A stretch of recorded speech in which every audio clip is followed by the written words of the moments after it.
लगाया, सभी मंत्रियों से कहा कि वृंदावन के ऊपर, गोकुल के ऊपर हमला कर दो।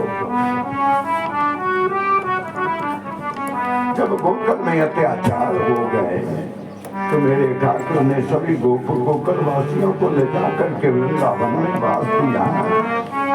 कंस ने कहा इतना बड़ा हमला कर दो कि वृंदावन में कोई जीवित ना रहे, वृंदावन में कोई जीवित ना रहे। जब इस प्रकार कहा, ऐसा कहते हैं,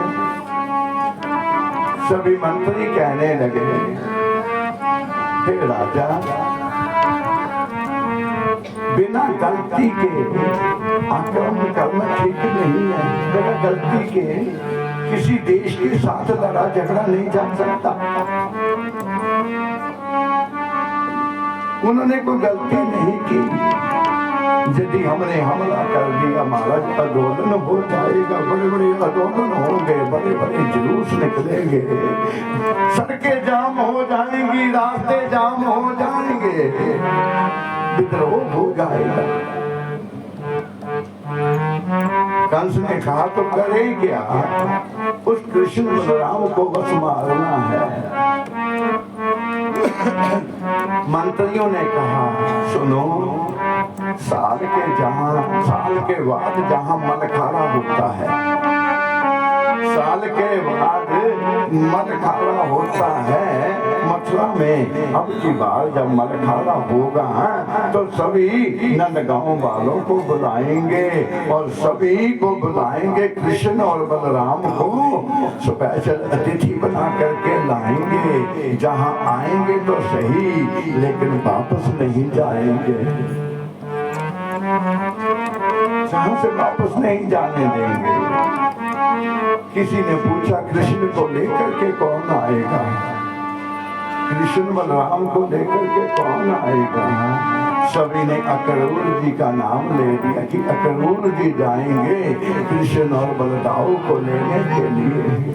ध्यान देना प्यारे, अक्रूर जी कंस की सेना के बीच में अक्रूर जी सेनापति है, रिश्ते के बीच में अक्रूर जी कृष्ण के चाचा है, और सच में दिल के बीच में अक्रूर जी कृष्ण के भक्त है। चलते फिरते उठते बैठते एक ही शब्द निकलता था, हरे कृष्णा कृष्णा कृष्णा हरे हरे, कृष्णा कृष्णा हरे हरे। एक भी श्वास अक्रूर जी का ऐसा नहीं जाता था ना कृष्ण का नाम नहीं निकलता।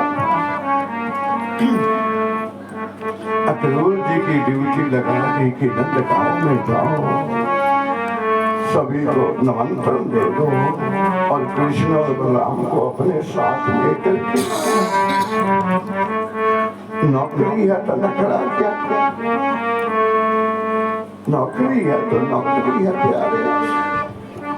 सुखदेव जी महाराज कहते अक्रूर जी चले, मथुरा से 2 घंटे का रास्ता है, केवल 2 घंटे का रास्ता है। अक्रूर जी ने पहुंचने में 2 दिन लगा दिए, 2 दिन लगा। बस यही सोचते हैं कि मैं कृष्ण और बलराम को लाऊंगा।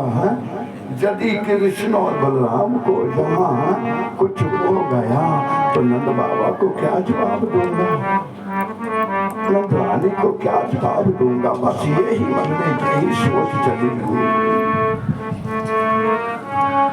अक्रूर जी नंदगांव में पहुंचे, कृष्ण और बलराम बाहर खेल रहे थे। जब कृष्ण ने देखा चाचा आया है, दोनों भाई कन्हैया और बलदाऊ भैया दोनों आकर के चाचा के चरणों पे पड़ गए। चाचा आया है, चाचा आया है। शहर से चाचा कुछ लाया होगा, शहर से चाचा कुछ लाया होगा।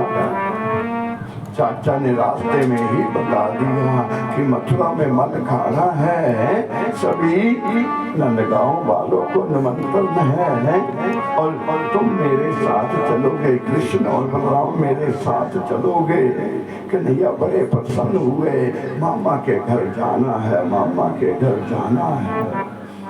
अकरूर जी महल में प्रवेश हुए, नंद बाबा से मिले। नंद बाबा से कहा मथुरा में मल खा रहा है और आप सबको निमंत्रण है, कृष्ण और आपको मैं साथ लेकर के जाऊंगा। नंद बाबा ने कहा यदि कृष्ण को मथुरा में लेकर के जाना है